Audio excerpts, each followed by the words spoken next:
नमस्कार, मैं हूं doctor Malti Bhojwani, obstetrician and gynaecologist and IVF consultant, director Malti hospital in testy baby centre Bhopal, practising since last 40 years. Laparoscopy क्या है और फर्टिलिटी के ट्रीटमेंट में लेप्रोस्कोपी का क्या महत्व है और उससे हमें क्या क्या फायदे हो सकते हैं, इसके बारे में आज चर्चा करेंगे। सबसे पहले हम जानते हैं लेप्रोस्कोपी क्या है।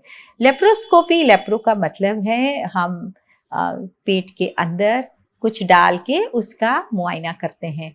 लेप्रोस्कोपी में एक बारीक शीथ जो होती है, बारीक नली पेट के अंदर डाली जाती है और उसको कैमरे से हम एक मॉनिटर के साथ कनेक्ट करते हैं और पेट के सारे अंगों का हम उसमें एग्जामिनेशन हम मॉनिटर पे कर सकते हैं और हम बहुत सारी चीज़ों को डायग्नोसिस कर सकते हैं। ये मिनिमल इन्वेसिव तरीका है, मिनिमल इन्वेसिव सर्जरी है। पहले के ज़माने में हमें जब भी सर्जरी करनी पड़ती थी, हमें बड़ा सा चीरा लगाना पड़ता था और बड़ी बड़ी सर्जरियाँ, वो बहुत ज़्यादा समय लेने वाली सर्जरियाँ होती थी और उसकी जटिलताएं भी बहुत ज़्यादा होती है। तो इससे हम कहते हैं मिनिमली इन्वेसिव सर्जरी। इस सर्जरी में पेट पे सिर्फ 1.5 सेंटीमीटर का एक स्टिच, 1 या 1.5 सेंटीमीटर के 2 या 3 टाँके लगते हैं और उसी में से हम बहुत सारे ऑपरेशंस कर सकते हैं और घर भर विहीनता का इलाज कर सकते हैं। कौन से केसेस ऐसे जो इनफर्टिलिटी के हैं उसमें हम लेप्रोस्कोपी की मदद ले सकते हैं, जैसे कि ब्लॉक्ड फैलोपियन ट्यूब्स हैं, एंडोमेट्रियोसिस का ट्यूमर है या यूट्रस के अंदर बहुत बड़ा फाइब्रॉड है, कभी कभी एडिशंस है और कभी कभी ओवेरियन सिस्ट है। जब भी डॉक्टर इनफर्टाइल पेशेंट्स का निदान करते हैं और उनको लगता है कि लेप्रोस्कोपी की ज़रूरत है, तो ये लेप्रोस्कोपी के माध्यम से हम डायग्नोसिस भी करते हैं और इसी माध्यम से उसी टाइम पे यदि हमें किसी चीज़ की ज़रूरत लगती है या कुछ परेशानियां होती है तो उसी का भी सर्जिकल उपचार कर दिया जाता है, तो उसे हम ऑपरेटिव लेप्रोस्कोपी कहते हैं। तो कुल मिला के लेप्रोस्कोपी या ऑपरेटिव लेप्रोस्कोपी इनफर्टिलिटी का इलाज करने के लिए एक बहुत ही उपयुक्त और मददगार साधन है। उससे काफ़ी परेशानियाँ, उससे काफ़ी जटिलताएं या उससे काफ़ी प्रॉब्लम्स सॉल्व कर सकते हैं। तो आइए समझते हैं कि लेप्रोस्कोपी कब की जाती है। जब भी डॉक्टर्स कुछ चीज़ का निदान करते हैं तो पेशेंट को लेप्रोस्कोपी के लिए जब उनका मासिक धर्म समाप्त होता है तब बुलाया जाता है। मासिक धर्म के शुरू के 10 दिनों में किए जाने वाला ऑपरेशन है। इसके लिए भूखे पेट बुलाना पड़ता है, इसके लिए एनेस्थीसिया, जनरल एनेस्थीसिया देना पड़ता है और एनेस्थीसिया के दौरान, इसके ऑपरेशन के पहले हमें ज़रूरी ब्लड टेस्ट करने होते हैं और पेशेंट को समझाना होता है।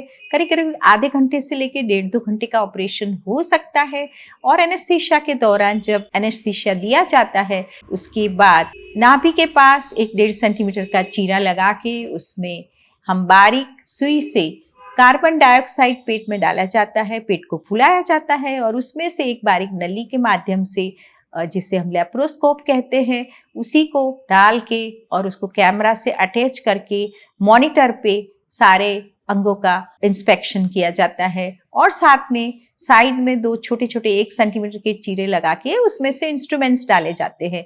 जब भी हम किसी चीज़ का इंस्पेक्शन करते हैं, हम देखा जाता है कि यहाँ पे ये खराबी है, तो उसी टाइम बारीक बारीक इंस्ट्रूमेंट्स के द्वारा दूसरी चीज़ों का भी इलाज करते हैं। जैसे एंडोमेट्रियोसिस के सिस्ट में चॉकलेट फ्लूइड है, उसको निकाल दिया जाता है, सिस्ट को निकाला जाता है।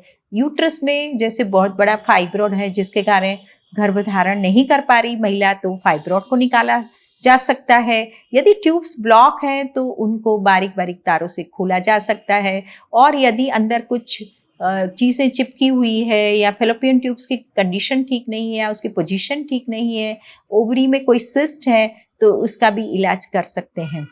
और सबसे बड़ी फायदे वाली बात ये होती है कि लेप्रोस्कोपी में टाँके बहुत ही कम लगते हैं, जिसके कारण पेशेंट की रिकवरी फास्ट हो जाती है। उसमें हॉस्पिटल में रहने का समय सिर्फ 24 से 48 घंटे रह जाता है और पेशेंट 6 घंटे के बाद उठ के बाथरूम तक जा सकती है, अपना खान पान या लिक्विड डाइट शुरू कर सकती है। दूसरे दिन से करीब करीब वो नॉर्मल फील कर सकती है और दूसरे दिन घर भी जाने की इजाज़त दे सकते हैं।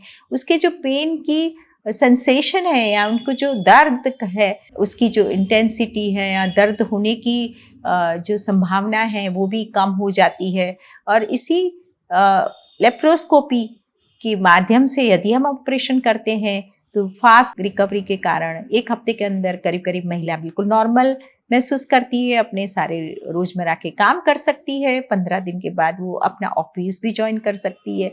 इसीलिए इस ऑपरेशन से हमारी बहुत सारे हॉस्पिटलाइज़ेशन कॉस्ट बच जाती है और बहुत सारे इसके फ़ायदे हो जाते हैं। हालाँकि इसकी कॉस्ट शुरू के यदि डायग्नोस्टिक लेप्रोस्कोपी है तो 15 से 20 हज़ार लगती है और कुछ दवाइयाँ लगती है, लेकिन आगे यदि कुछ प्रोसेस किया जाता है जैसे फाइब्रॉड को निकालना है या ट्यूब्स को खोलना है तो इसकी कॉस्ट 50-60 हज़ार तक भी पहुँच सकती है। और लेकिन इसके कुछ दुष्परिणाम या इसके कुछ कॉम्प्लिकेशंस भी हो सकते हैं कि न्यूमोपेरिटोनियम के दौरान या CO2 जब डालते हैं उसी के दौरान कुछ जटिलताएं पैदा हो सकती है, एनेस्थीसिया के कुछ कॉम्प्लिकेशंस हो सकती है, ऑपरेशन के बाद कभी-कभी मरीज को संक्रमण हो सकता है, कभी-कभी आंतों में कभी कुछ इंजरी हो सकती है या तो यूरिनरी ट्रैक्ट में या ब्लैडर में कभी कुछ छेद हो सकता है, इस तरीके की तकलीफें हो सकती है। लेकिन फिर भी यदि हम इस ऑपरेशन को बहुत ही ध्यान से करते हैं तो इन सब जटिलताओं की संभावनाएं बहुत ही कम रह जाती है, पेशेंट की रिकवरी बहुत ही फास्ट हो जाती है। घर जाने के बाद कभी-कभी पेशेंट को यदि पेशेंट दवाइयाँ नहीं लेता है या तो फिर केयर नहीं करता है तो कभी-कभी संक्रमण की संभावनाएं हो जाती है। तो लेप्रोस्कोपी के बाद पेशेंट को हम क्या सलाह देंगे? लेप्रोस्कोपी के बाद उनको हल्का-फुल्का खाना हम देने की सलाह देते हैं। घर जाने के बाद उनको 4-5 दिन या 1 हफ्ते का रेस्ट की सलाह दी जाती है। उनको हेवी वज़न उठाने से मना कर दिया जाता है और जो भी दवाइयाँ हम लिखते हैं उनको एंटीबायोटिक्स वगैरह को अच्छे से खाना बहुत ज़रूरी है, क्योंकि हमें बाद में होने वाले संक्रमण से बचे रहना है।